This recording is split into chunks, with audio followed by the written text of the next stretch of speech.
How you doing, everyone? This is Matthias Atva from Direct Dreadnought, your Dreadnought PS4 replay guy. And this is the RX-79G mass-produced ground Gundam. Now, this is not a Gundam mass production type, as that is the GM, or otherwise known as GEM. This was the second Gundam to ever be produced, and it was the only Gundam in which the Federation tried to mass produce the Gundam for combat. It was a fantastic, stellar machine, but its performance and battle history also spelled the doom for the line and any further attempts to mass produce the Gundam.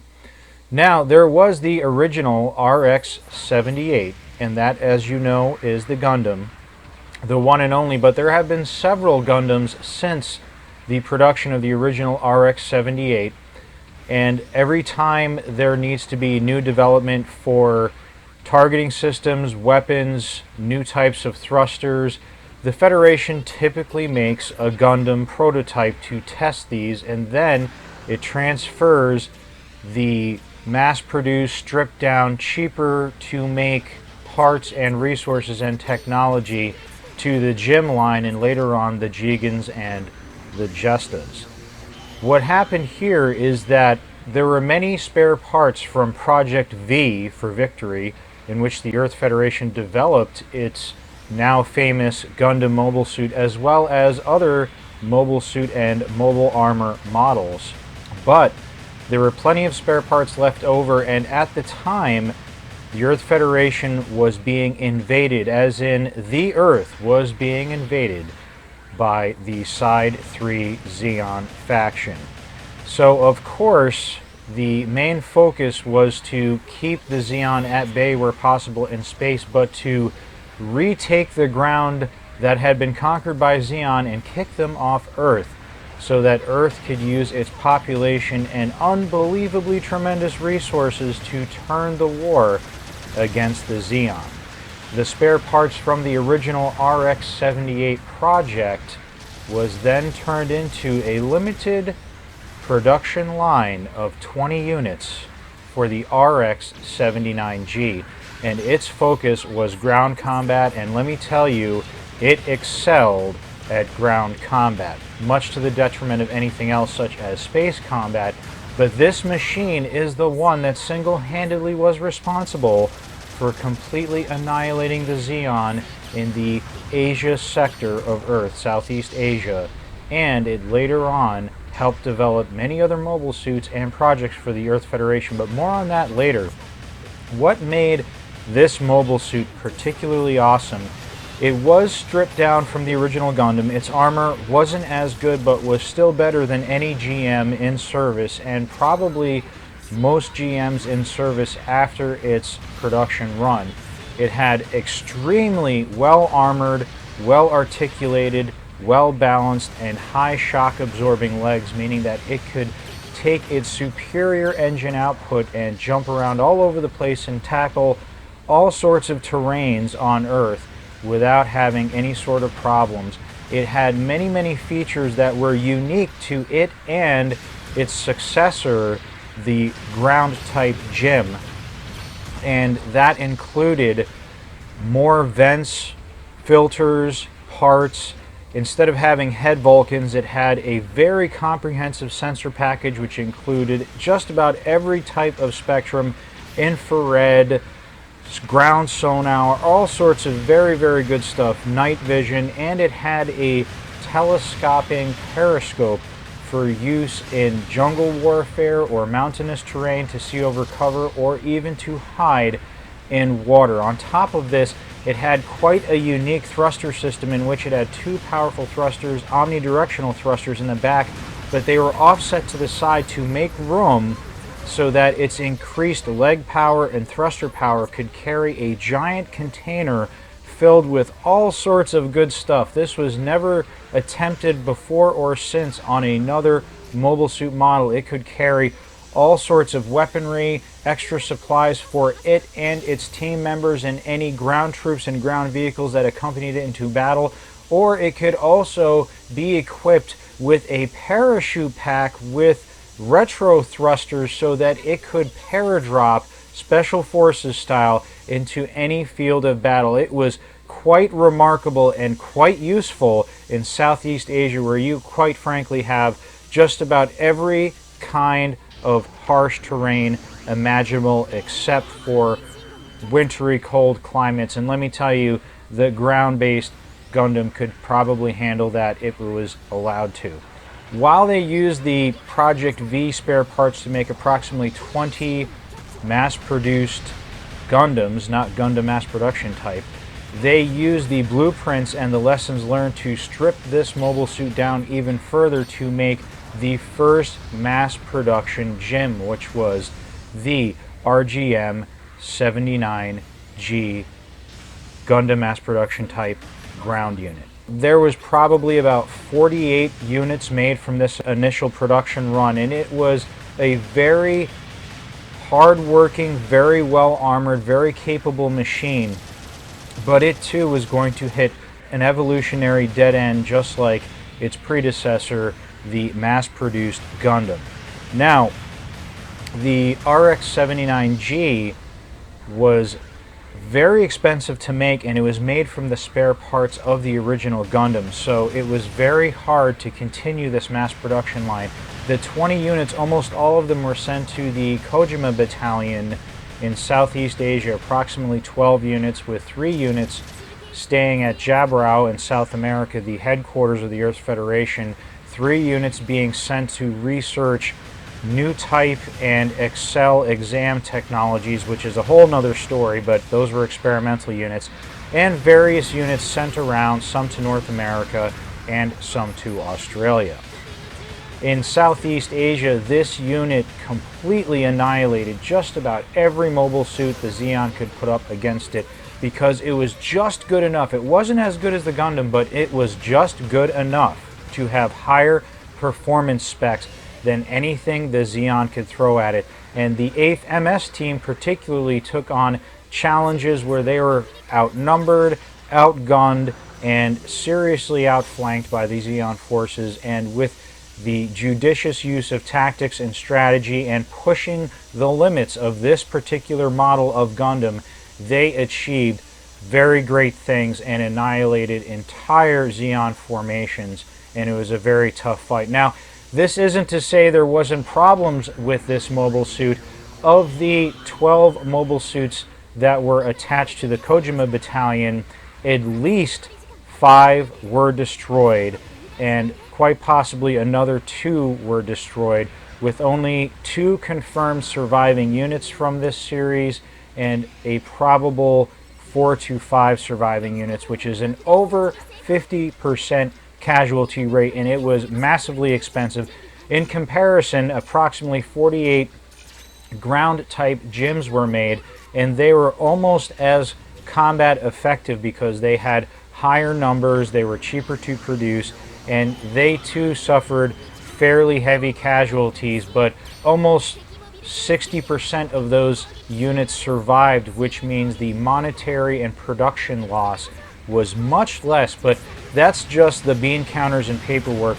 The ground-type Gundam achieved many special operations missions, which I don't think any other mobile suit could have done except for the Gundam itself. Now, the other set, approximately 24 of those ground GIMs were sent to the Kojima Battalion. Some of them turned into snipers, other anti-aircraft missile batteries.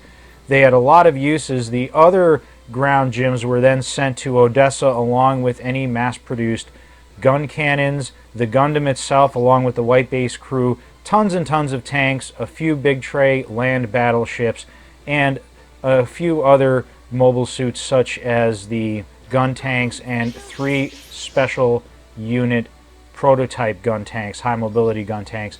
And even though they took heavy casualties, Odessa was lost for the Zeon, which means that Europe and Ukraine and parts of Russia were now liberated. The Gundam itself, along with many conventional Earth Federation forces, liberated North America. The Zeon could never get a foothold in South America, and really only had a foothold in Southeast Asia, California, which California base soon fell because of the Gundam, Africa and Australia, even though in Australia their hold was tenuous at best.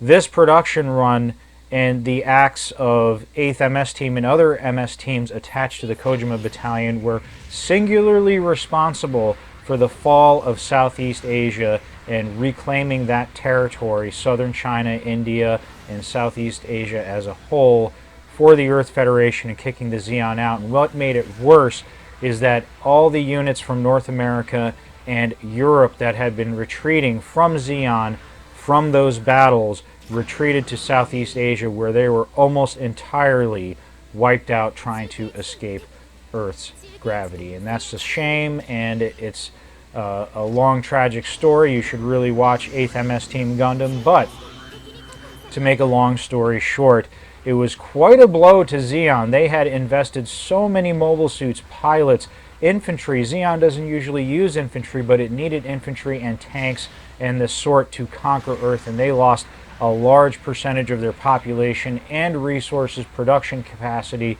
so on and so forth, trying to take Earth, and really losing Southeast Asia was the final straw for Zeon, the death knell, if you would, and it was the reason they were on the back foot in space for the rest of the war, having lost so many forces in their successful victory at the Battle of Loom, but then squandering so many more forces in their ill-fated attempt to conquer Earth without getting the promised resources or prestige out of it. It really put them on a bad footing for the rest of the war. And besides Gundam, of course, and the mass production of the GEM, I think that the RX-79G is probably the third biggest reason that the fight turned so badly against the Zeon in the latter part of the one-year war. So what happened to this awesome mobile suit that had special flares and all sorts of special equipment and Vulcans in the chest and a periscope and all these sensors, shock absorbers? It really was one of the most perfect mobile suits for Earth. What happened to this poor line? Some of these units were used in new type and exam acceleration mobile suit experiments, only 3 units. Some were kept as guards for headquarters, but after the Kojima Battalion was victorious, only 3 known normal unmodified mobile suits of this line ever survived and were used past the one-year war, and it was never brought back into production again. And also, the Gundam was never attempted to be mass-produced ever again. They would only make single prototypes here and there, or maybe in sets of 3, but they would never again try to mass produce the Gundam and sink that much resources into a mobile suit line, because it's just too expensive, and it is just a mobile suit, and if it's piloted by normal pilots, it can be outpowered, it can be outmaneuvered and destroyed, and it's just not worth the production cost, considering that the ground type GEM is roughly half as expensive to produce and almost as effective when used in the correct circumstances and with the correct numbers.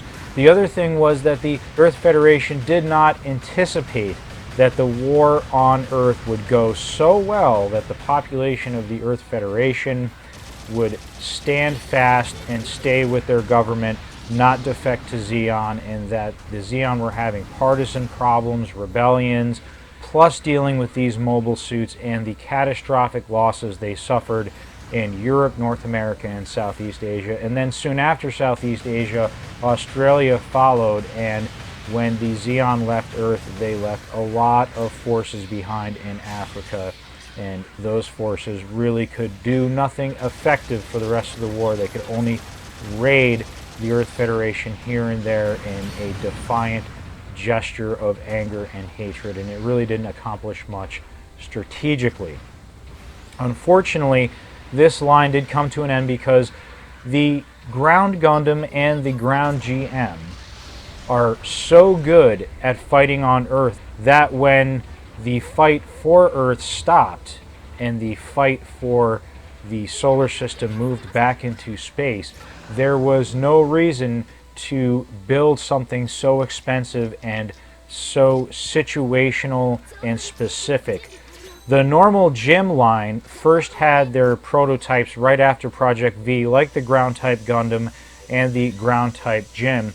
The normal Gyms had the early type Gym, the light armor Gym, the trainer Gym, and by the time the Kojima Battalion was claiming victory in Southeast Asia, the main RGM-79 line was already in full production, and it was so much less expensive to take that line and modify it with modular vents, armor plates, and extra equipment and protection, and turn that mobile suit that's normally in space for use in ground combat. And since the war really wasn't on Earth anymore, you could take these space mobile suits, modify them slightly for Earth, and if you ever needed reinforcements, turn those mobile suits back into space mobile suits, where the incredible investment that went into the ground Gundam type and the ground GM, they couldn't be used in space, and that was the biggest problem.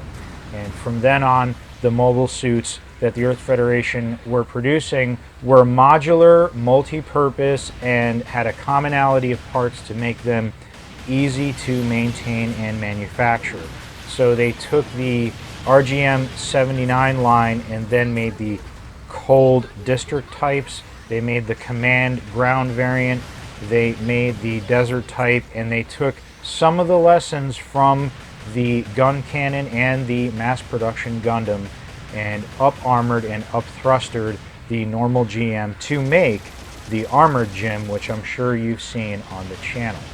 So this was kind of a dead end as far as mass production goes for both the ground Gundam type and the ground Gym type. However, because of the Blue Destiny units and the exam projects, some examples of the ground Gundam continued on and even got modified for use in space. But this was, again, prototypes, and they were not meant for mass production. And 3 units did take part in battles on Earth after the 1-year war against the remnants of Zeon and some local yokels, some rebellious forces on Earth that tried to break away for religious reasons from the Earth Federation, and that is the events of Gundam Thunderbolt 2nd Season. So we do see these units surviving the war, but they will never be, again, mass-produced. In game terms, it isn't as fast as the Armored Gym, but this mobile suit is a beauty. It has a special flare, just like the basic Dom, that can blind the camera of an enemy for a short period of time. It does have Vulcans in the chest, not the head, though that doesn't really make a difference in game terms. And it has a choice of either 100mm machine gun, cannon, or a stripped-down mass production version of the Gundam's beam rifle. Yes, you can bring a Gundam beam rifle in a 300-point match without being the Gundam, using the ground Gundam variant. It is surprisingly quick for a non-thrust modified or improved mobile suit, and it has a good solid amount of armor and defense for its point cost. And even though I did try out the beam rifle, I have to admit the 100mm ground type machine gun works just fine and is just as effective as any other automated cannon on a mobile suit. So it's quite a very awesome looking mobile suit. It has interesting skills that really make it an excellent ground type mobile suit at a very cheap 300-point cost. It can be used in many types of ground engagements, and of course as you level it up it can be used in even higher point matches as well. It has excellent armament and excellent characteristics, and I think it has a fascinating history, having defeated every known type of Zaku, most types of Doms, having even defeated the Goof Custom, and the Goof Flight type several times in the Southeast Asia theater, as well as helping to take down actual spacecraft and enemy bases, and of course the deadly Zeon aquatic mobile suits. This mobile suit did it all. It had a short production run, short lifespan, and was a dead end as far as mass production goes for the Earth Federation, but I think that it is integral and important to the Universal Century Gundam storyline, and it's a pleasure to play in Gundam Battle Operation 2. Well, that's it for me for now, and I'll see you soon in Sinley Bay.